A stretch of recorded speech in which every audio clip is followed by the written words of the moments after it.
Hoy vamos a tener un webinar muy chévere porque se están uniendo tres personas desde Reino Unido quienes nos van a hablar de inteligencia artificial y data science.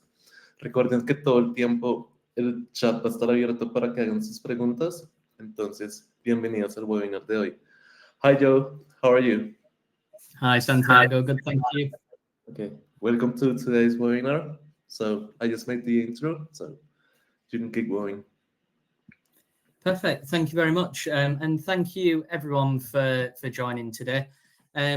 So today we specifically wanted to focus on our January 2025 program of artificial intelligence and data science and the programs that go along with that. So really today we want to introduce Hull as a study destination, give an overview of all of the different artificial intelligence and data science programs that we have.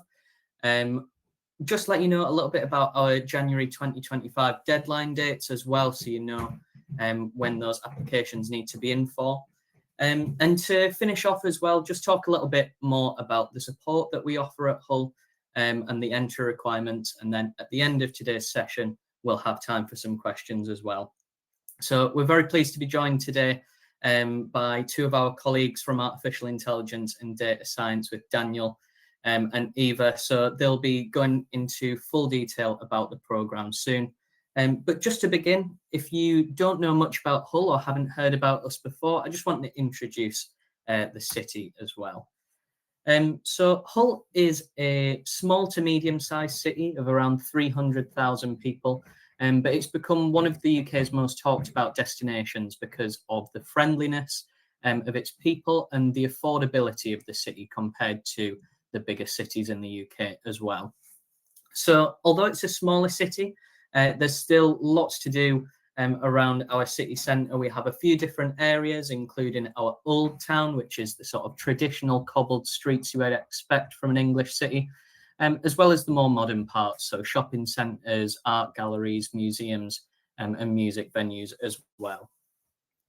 Closer to our campus, we also have a really vibrant student district full of cafes and bars, international supermarkets, and everything that you could need within walking distance of our campus. So Hull is on the east coast of England. So it runs along a sort of central line of cities in the UK. And what that means is that it's a really great place to start your adventures in the UK. We always say that Hull is not your final destination, it's just a starting point, because we're only an hour away from places like York and Leeds, 2 hours from Manchester, and 2.5 hours from London. So there's a lot of the UK that you can go and easily see from Hull. And we also have some really great connections to local airports as well. So our most local is Humberside, which has lots of flights to Amsterdam, which is a really great way to connect to the rest of Europe. We also have a ferry port that goes to Amsterdam as well. So you can travel overnight on a ferry more sustainably as well. And then we also have bigger sort of international airports close by too.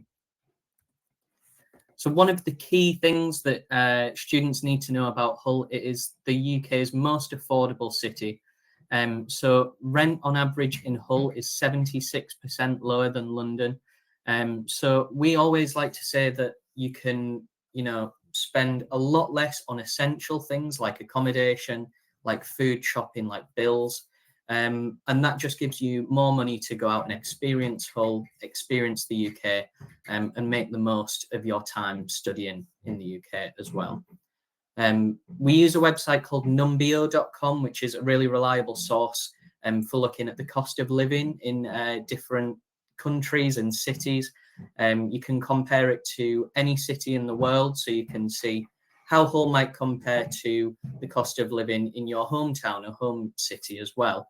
It's a really great tool to use when you're looking at study destinations about how much it might cost to live there as well. So as a university, we're one of the oldest in the UK, approaching our 100th anniversary. We're a traditional red brick university with a really proud history of academic excellence. We started as a law school in 1927 and have really evolved to what we are today as a university with so many different programs, including the most cutting edge programs with things like artificial intelligence and data science. We have around 15,000 students, and 20% of those are international students. As a university that is based on one campus, it really means that you can feel the diversity on campus, you can feel it in classrooms, and it just brings a much more well-rounded experience while you're studying with us as well. As well as all of the old red brick classic buildings, we've got £300 million worth of investment continuing into the university in things like our accommodation, our library, facilities like teaching spaces for AI. There's so much that's been invested in the university to make sure that you have the best education you can while you're in Hull. And just a last thing to talk about before I pass over is that we have been awarded gold in the Teaching Excellence Framework. So this is a really important ranking and something that we're really proud of, where the government essentially ranks all UK universities on the quality of their teaching and the student success. Gold is the highest possible rating you can get in that ranking, and it's awarded to only 20% of universities in the UK. So it really puts us in the top percentage for how well our students do and how good the teaching is at the university as well. So I hope that gives you a nice overview of the university and the city. Speaking of quality teaching, I now want to pass you over to a couple of our lecturers, our Director of Education for Artificial Intelligence and Data Science, Dr. Daniel Farrow, and one of our lecturers as well, Eva Souza. So Daniel, over to you. Yeah, thank you very much for that very kind introduction. So I'm the Director of Education at the Centre of Excellence for AI, Data Science and Modelling, which is also known as DAIM. So let me give you a little bit of an introduction to DAIM. So we are both a research and a teaching centre. We have about 20 academic members of staff and 34 PhD students, all doing research in a broad range of themes. And the topics, the programs I'll be mainly talking to you today about are the conversion MSCs. What does a conversion MSc mean? It means that you don't have to have a science background, okay? So these are MSCs that are open to students from non-science backgrounds as well. And nearer the end, we'll talk a little bit about the entry requirements for these courses. So we do research here, which covers a wide range of themes from healthcare. So Ava today, who's joining us, works in healthcare, physics and biology. That's my area of physics, but also things like engineering. Of course, we have lots of computer scientists, but also things like geospatial research and also humanities. And there's a picture of our director standing in our £4.5 million teaching laboratory, the DAIM lab. Slide. So what are the main programs that we offer for you to study at DAIM? Well, before I get onto that, let me talk about why you should study AI and data science. So data science and AI is all about answering questions with data, gaining insights from data. These insights could be things that, for example, help businesses improve, but they could also be things which help the civil service improve, or lots of different applications. Could also be for academia. There's a whole host of different applications for data science and artificial intelligence. And I'm sure if you've been following the news recently, artificial intelligence is making a lot of headlines and having an impact on how, you know, we work together and work with it. And another great reason to study data science and AI is you'll learn a lot of employable skills. And there's a quote there that I've given, which highlights how AI is expected to impact every sector in every country. So if you move to the next slide. So here are the 4 taught postgraduate programs that we are offering. So we are looking for people with the main variant is an MSc Artificial Intelligence and Data Science. Okay, this is the standard variant. I'll go through all of them. Sorry, I think the MSc AI for geospatial data analysis, I'm not sure we're offering this September, so just have to double check that. Sorry about that. MSc Artificial Intelligence in Healthcare is another variant that we are offering for September. And then also the Artificial Intelligence for Engineering. So all of these are 1 year long courses, and we'll talk about them in more detail in the next slides. So the basic structure of all of the MSCs look like this, okay? So in higher education in the UK, your study will be split up into modules. These are sort of like little topics where you'll do assessments during them and at the end, and then you'll get an overall mark for each of the modules. So you do and then we're split into 3 trimesters, okay? So that just splits the year in 3. So each of these are roughly about 4 months long. So in the first trimester, you do 3 modules. So all the variants have some sort of programming, okay? So as a conversion course, you'll learn programming from scratch. So you don't need to be an expert in computer programming. You don't need to know anything about computer programming. We'll teach you programming from scratch. And the language that we use for that is the Python programming language. We chose Python because it's very popular amongst employers. It's a very common programming language. There'll also be an AI module, which will teach you some information about AI. And then the next module depends on which variant of the program you're on. In the second trimester, there's also a bit of variation depending on the program, but you'll do 3 more modules. One of these will be this a research and application module. This module prepares you to become a researcher. It gives you the skills you need to write a research proposal. It gives you some case studies and some ideas of different types of research that have happened in the past and the applications. And then at the end, in the 3rd trimester, you do an MSc project. So this is your opportunity to show all of the skills you've learned in the taught modules and apply them to a novel and interesting topic. There's sometimes there's a number of topics that we do with local partners in industry. Or so students might be working on projects which have been designed by members of DAIM staff. All students might be working on self-designed projects. And actually, some of the self-designed student projects have been really great. They can be tailored towards your interests, tailored towards your background. And so long as they meet the requirements of being master's level in the UK and being connected to data science or AI or both, that could be a potential topic for you to complete your MSc project on. So now we can go into some of the more details of the particular variants. So on the next slide. So here we go. So this is the programming module. So this is taught on all the variants. You learn programming from absolute beginners. There's a little bit of a snippet of the programming code there. And as well as just programming, this includes some data handling. So how to read in data from a file, and also data visualization. There's a lot of data visualization on this course because it's important if you want to be able to successfully communicate the results of data science, so diverse audiences, that you have experience in how to visualize the data. Slide, please. Understanding AI. In this module, you would learn how to train your first neural networks. You'll learn things about machine learning. Again, it'll be taught from scratch. You don't need to know anything about it beforehand, but you'll learn some of the most fundamental basic parts of artificial intelligence. Next slide. And yeah, as I mentioned, this research and application in data science and AI, this is where you'll learn research skills and where you'll develop your project for your final MSc thesis. So if you go to the next slide.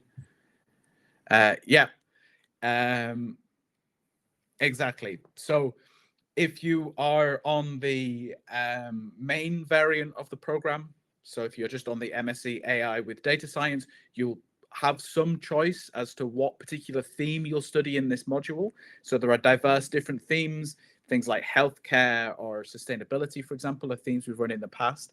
If you're on a variant already, for example, if you're doing MSc Artificial Intelligence for Engineering, then it would be expected that you would study engineering applications in this module, just to clarify that. Okay, if you go to the next slide. And then, yeah, this is the research project. As I mentioned, this is a 12-week long research project.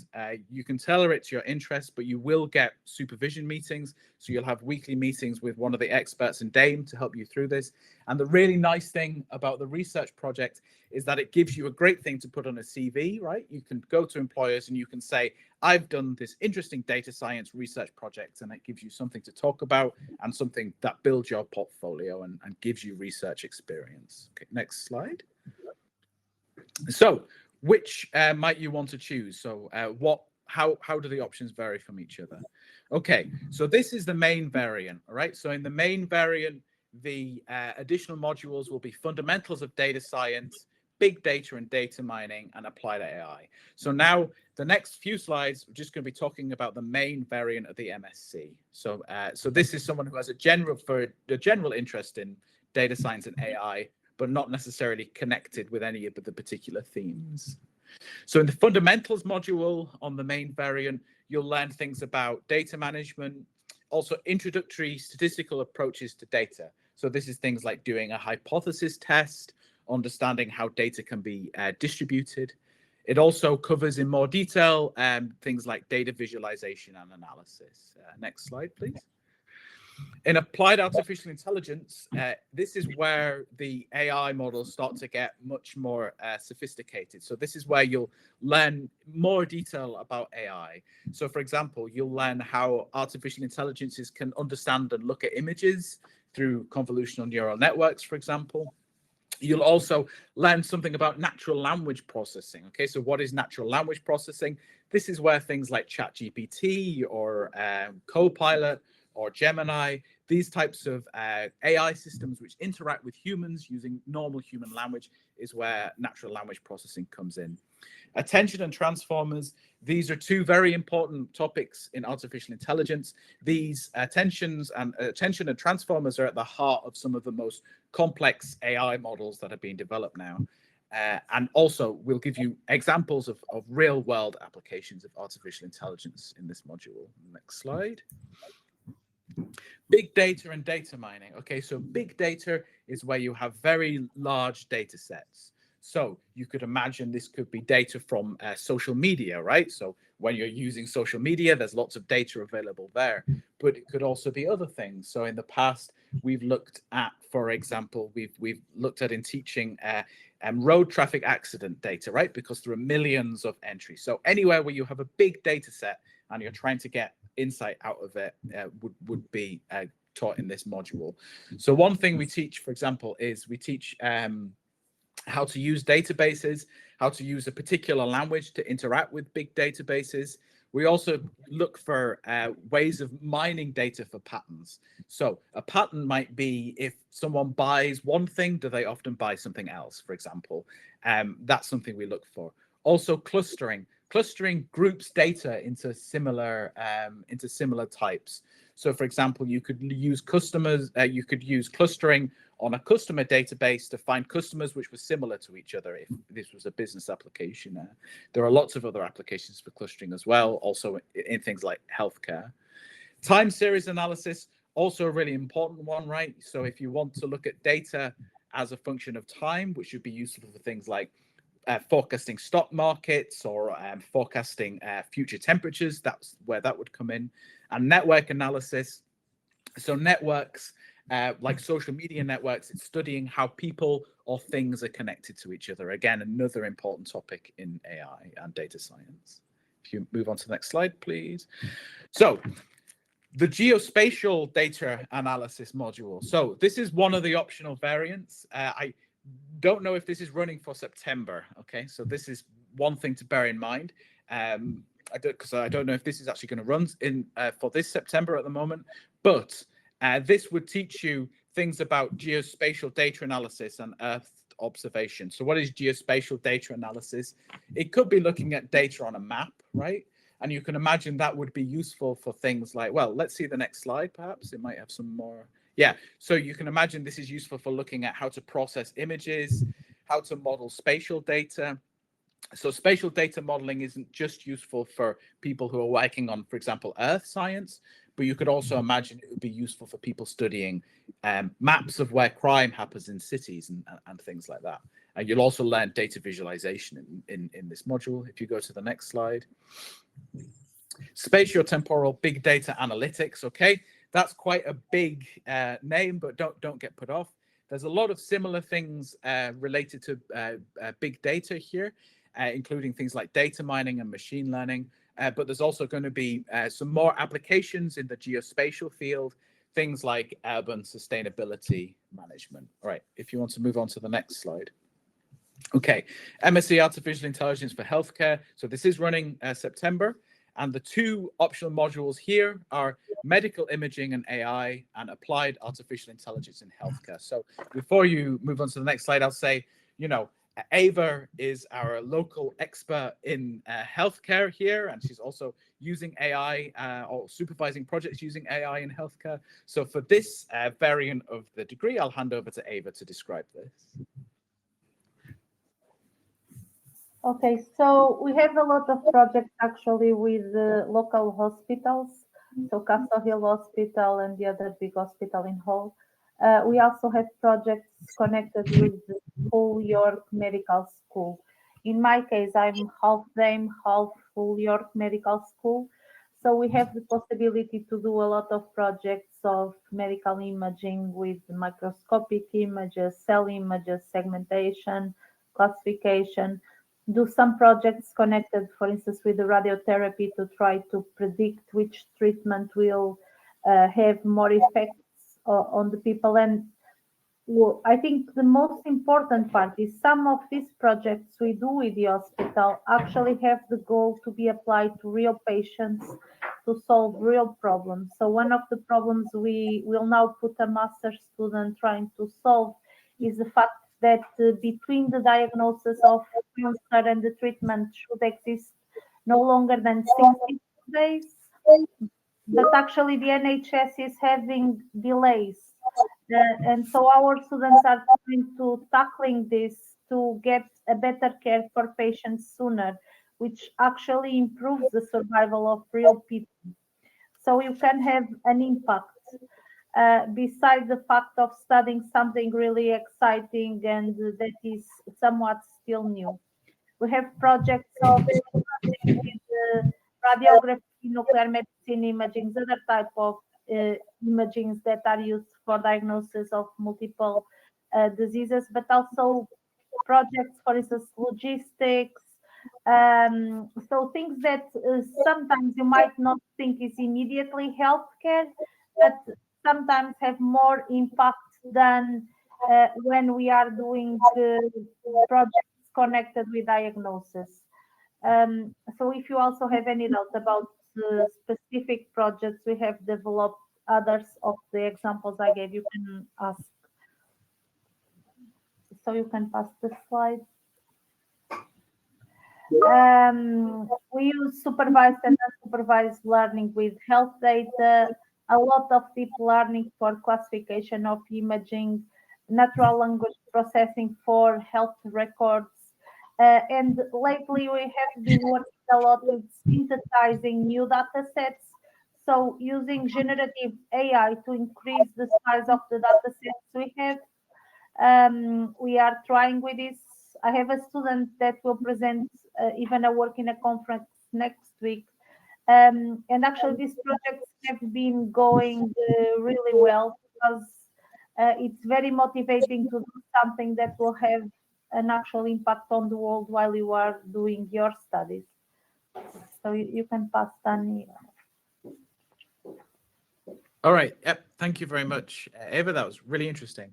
Okay, so now the last top variant I'll talk about is this MSc Artificial Intelligence for Engineering. Okay, and so using AI in engineering is also really exciting. When we go to the individual modules, we can talk. I'll talk a little bit more about what that is.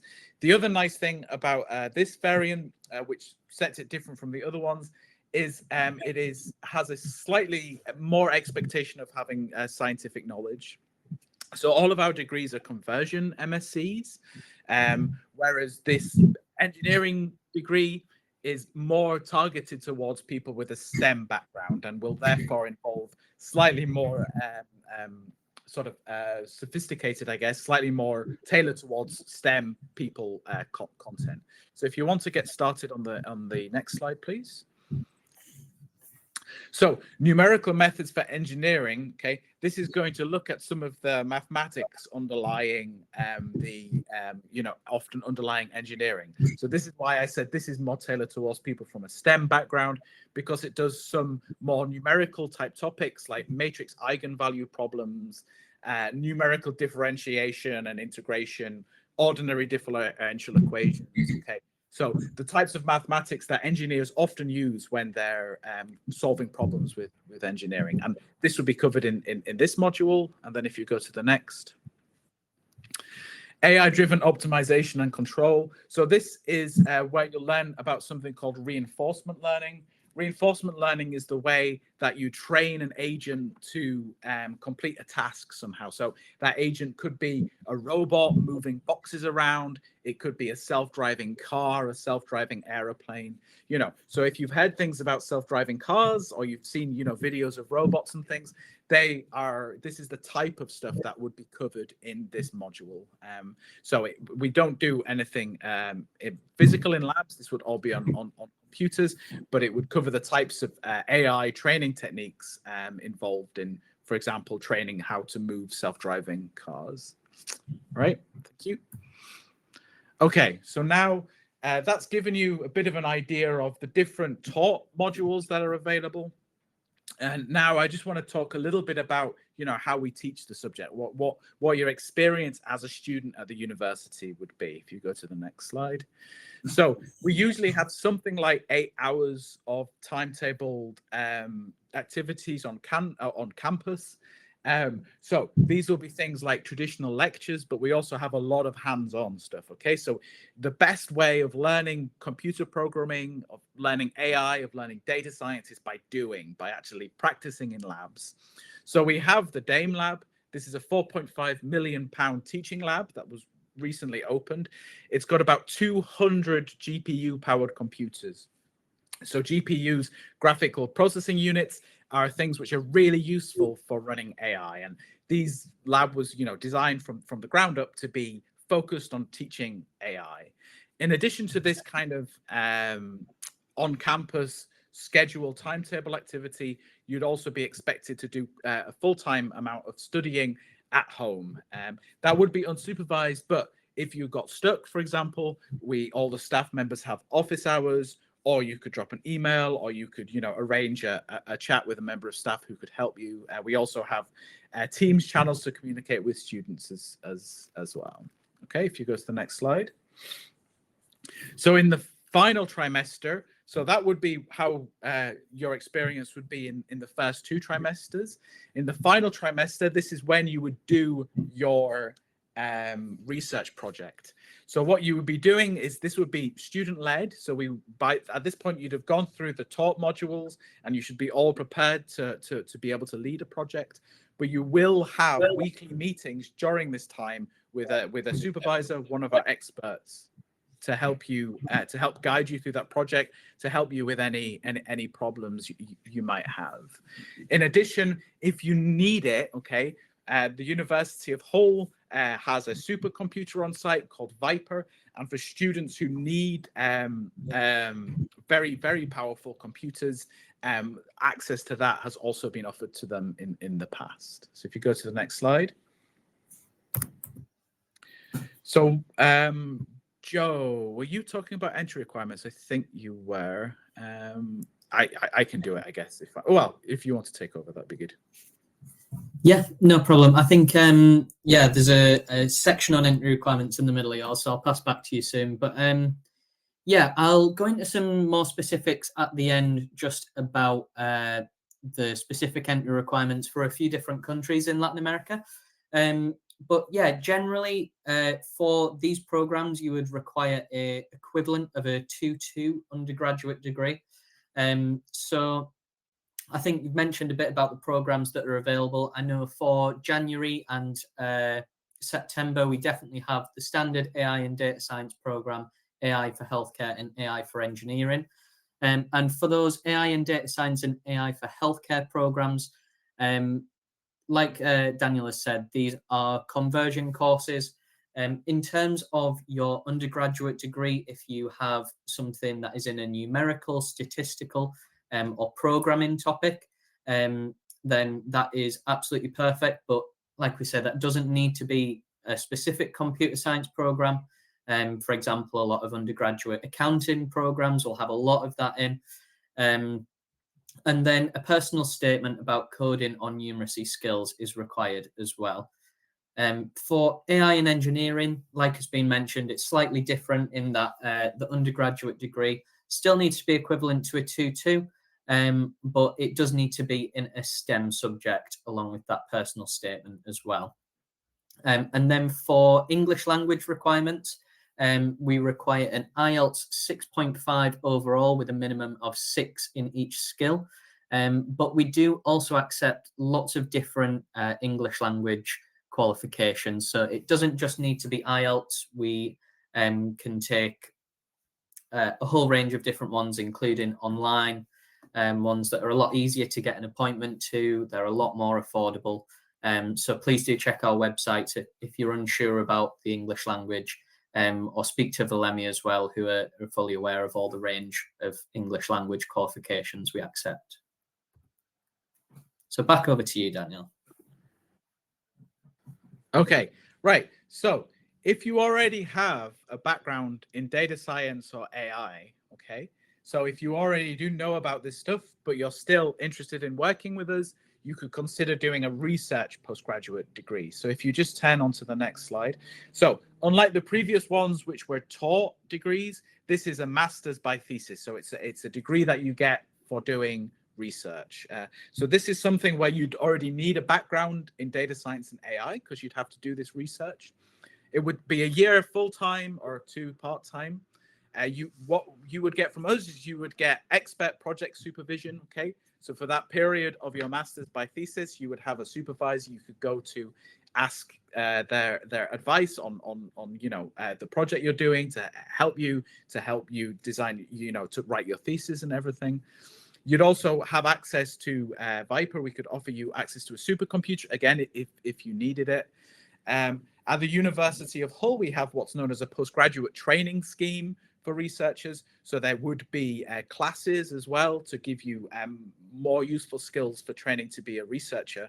And for more information about the course itself, I would really recommend you look at the website. What I will do, though, now is to give you an idea of the different types of research themes and to think about whether or not the project you could do in terms of research might fit in with our themes. I'll hand over to Eva, who can talk about the different research themes we have in DAIM. I have been actually involved in a lot of interviews of applicants for doing this type of masters in healthcare. So when you apply for this master, you need to do a project. So the proposal of a project that will take 1 year. But the good thing is, even if your project doesn't fit entirely what you will do or what there is availability, for instance, on data sets, there is the possibility of have a pre-interview meeting where people agree which type of projects you would be willing to do for a year. As sometimes as applicant, it's quite difficult to do an accurate project without knowing first the place where you go. So you have that support to not have the fear of, I don't know which data sets, I don't know exactly what I'm able to do in this year. So there is this possibility of meeting one of us for understanding better what is demanded, and then in case you are still interested on applying to this program, then you have the formal interview and the process. This is almost like a mini PhD of 1 year, where what is expected from you is to do research to solve a theme. So you can have projects more connected with optimization, like the ones of engineering, urban big data analytics, machine learning for wind turbines. We have here an offshore of wind turbines in Hull. So projects of optimization of this type of things. Optimization infrastructures for hydrogen power aviation. We have a colleague ours that received a grant for this very recently. So it's something that the university tries to have its projects connected with everything that is renewable energies and a more green and environmental friendly environment. Enhancing power system stability too. Can you please pass to the next thing? Other thing we have is natural science research teams. As Danny said, we have a lot of people that are physicists like himself, but we also have, beside astrophysicists, we have colleagues from biology and from more natural science research teams. So we have the possibility of doing research connected with agriculture, with astrochemical modeling, with the neural crystal development at the intracellular level, modeling. There is a big research team here going on for flooding. And I know you are South America, but sometimes happen, probably you saw the news on Spain, where they had now all that situation of big floodings that killed a lot of people. So here in Hull, there is a lot of groups of research that actually study this impact of floodings, higher probability of floodings in certain areas, even historical data of flooding that now can be treated in a different way with AI by reading and analyzing the texts around it. Fluvial systems under climate change are also one of the things for people that have more interest on this type of field. Can you pass this for the next one? We also have a group that researches on AI ethics. So things as data governance and everything that connects the fact of artificial intelligence, bias, artificial general intelligence, decolonizing multimodal large language models, AI and philosophy. So everything that sometimes we don't think, but all these questions that are behind the AI and how it influences the decisions that is made by it, and how we don't want some groups to be privileged in comparison by others because the SLS are based on the culture of that country when compared with other countries. So these themes of AI humanities are also very much treated here. Even this week we had a sandpit with humanities where we were trying to see possible projects together, for instance, on gender representation and other themes connected on how AI can help to solve problems that were historically present, for instance, on teaching. So if you have interest on this theme, this master can have projects connected with this. Next one. Okay, I think that's passing back to me. Well, thank you so much, Ava and Daniel, for the expertise in these programs. I hope it's given everyone a really good overview and a really in-depth look at the different variants of the programs and you know which one's right for you. So I just wanted to finish off today with just a little bit more information on sort of country specific and more about the support as well at Hull. So we've got a slide here, like I said, about those entry requirements just for a few specific countries, for Colombia, Mexico and Peru. We do have specific entry requirements for other countries across Central and South America as well. So please do speak to Valemi or check our website if you want to find out more about the equivalent to a 2-2 bachelor degree in your country. In terms of support, I know Daniel mentioned a little bit about this in terms of the research project, but I think it's really important, particularly if you're coming from maybe a different style of teaching that you might have had in your home country and for your bachelor's degree into a master's in the UK, which is very much about independent work outside of the classroom as well as your lectures, and very much about the research project and that you're all sort of working towards at the end. So like Daniel mentioned, that personal supervisor you have throughout your research project will be really important to get feedback, academic advice, and support throughout the year.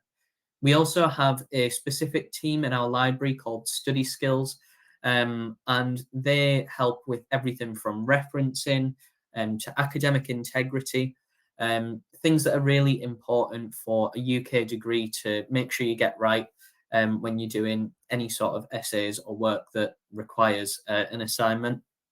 And they do a mix of one-to-one sessions. They do online programs as well to support students wherever they need it.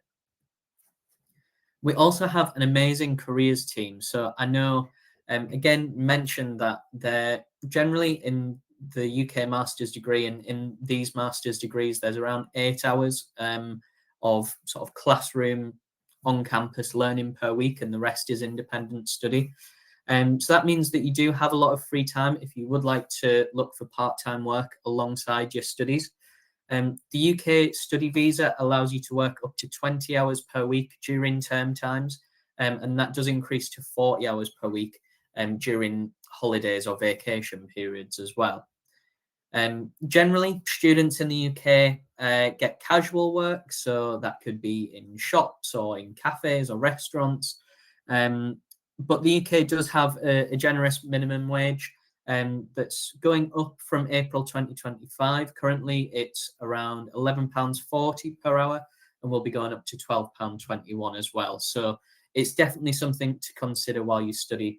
Having a part-time job can just support you with any extra things that you would like to do outside of the classroom. Again, we've spoke, about in this program the connection to local businesses, and we are the only university in our region of East Yorkshire. So businesses in the area do look for students to employ. We have a employability team called Student Futures that can support students finding part-time jobs. We have jobs fairs at the start of each year and in January as well. And we do have an online job board as well, specifically for international students. A final thing to mention in terms of employability is that in the UK, when you graduate from your master's degree, you can get a post-study visa. And that allows you to stay in the UK for 2 years after your degree. So you can go and work as much as you want. You can go and get that additional experience in the UK. It's a very flexible visa that allows you to leave the UK and come back whenever. But it's a really sort of positive thing to be able to stay in the UK, apply the masters that you've studied, and go into a full career as well. So a final note on January 2025. So it is not too late if you are still looking for a program in January. We are still open for applications until the 1st of December. So the fee for these programs is £14,000. It is really one of the most affordable tuition fees for master's programs at Hull, along with the affordability of the city, a really great opportunity for students. That tuition fee is likely to increase for September 2025. So if you are really interested in these programs, it's a great opportunity to get in before that increase. Like I said, we have the standard artificial intelligence and data science program, AI for healthcare, and AI for engineering available in January. AI and data science will also be available in May at the same tuition fee. And from there, that is in September when those tuition fees are likely to increase. So if you are interested, the application deadline is the 1st of December, and the deadline to meet all of your offer conditions is the 5th of December. Please talk to the team at Villemi about how to go about that application if you are interested. But if you are, looking at the entry dates, they're a little bit later in May and September. Applications are open now as well. So, like I say, please do speak to the team at Villemi if that's something you'd be interested in. So, thank you very much, everyone, for listening. Thank you to Daniel and Ava for their expertise. Really appreciate you taking the time to listen to us today. So I will open the floor for questions. And if there is anything, we are very happy to answer. Yes, thank you guys for the presentation. We do have a couple of questions. So the first one is from Jorge, and he asks, if I have already an advanced technical skills in the subject, meaning I don't need programming classes from scratch, which MSc would you recommend, keeping in mind that I work in the financial banking industry? If you have a strong numerical background, then you can try for the AI for engineering variant of the MSc. That's the one that's most suitable from people with a strong numeric background. All of the courses do have programming tuition in them. So even if you do already know Python, you would still need to do the Python course. But I think there's always more to learn about programming. And also lots to learn about studying in the UK anyway. So I still think that it would be very worthwhile, even if you do know a bit of programming, to do that course, even if you find the first few sessions a little bit easy because it starts from scratch. But yeah, engineering variant is the most difficult one. Go on, Eva. Or you can go to a master in research. If you feel you have enough background on your own to just start doing research for a year, then instead of the master in science, you have the option of going to the master in research for one of the fields. Actually, here we didn't talk, can be healthcare too. But the point is, I had for the students that came from finance or economics and ended up doing a master in one of the other fields. But you can, within things connected with your field of economics, apply it on research to optimization of some logistical problem. We also have masters connected with industry. That is a thing that we didn't talk much, but actually we have students placed on industries to do masters by masters in science. So even if you have that background, maybe you can go to a master by thesis if you prefer, or choose something connected with your field that you can apply to the general master on AI and data science. All right, thank you. And this question is from Claudia. She wants to know, is there a placement option to be taken instead of a research project? So there are some research projects which are done with industry. And when they do that, they are often given access to data from industry, or they're given access to sometimes resources from industry. However, we don't guarantee industry projects for everyone. So unfortunately, there are enough for everyone. So we can't guarantee an industry project. And also, it's different from a placement in the sense that you wouldn't be working in an office in that company, right? You'd be working on data with that company. You'd be likely, if you got an industry project, you'd be working with data from that company, most likely. You'd be working with people from that company who would meet you, but you wouldn't actually be placed inside the company in terms of physically, like you wouldn't be in their office. So we have industry. Sorry, go on. I think the thing is, it's still a research project, even if you do it with industry. Yeah, as well. Yeah, that's true. Yeah, so exactly. Yeah. Okay, thank you. And one last question from Jorge. I'd like to know about partnerships with companies in the real sector. Could you mention any where students could do their placements? So this would be projects with them, right? So this would be using their data, etc. So Ava will have some great examples, I think. Well, I have actually one example with when I came to the university, I used to work with a German company, Total, and we have been having some students there where they have been working with what they do is they do analysis of data sets for randomized control trials. So the students there are applying AI for natural language processing within the results of these randomized control trials. We have also a lot of is placements, but it's not placements because it's still research with hospitals. So some of the students I supervise, they do their projects on hospitals, so they need to be placed in the hospital, collecting data and using real data sets of the hospital. I know some projects, or a student that was working on a company of glass, and actually his research project of his master was optimizing processes within the company that he used to work of glass making, so optimization of logistics. So these are just some of the examples, but we have now a project for optimization of 3D printing. So there are a lot of, if you have a company that you have data that allows you to use the data for the master, this is possible to be done as a research project. But then there are also the companies that are partners of DAIM, where it's possible some students, usually we try to place, because we have more students wanting industry projects than industry projects, usually are the best students to go to that project.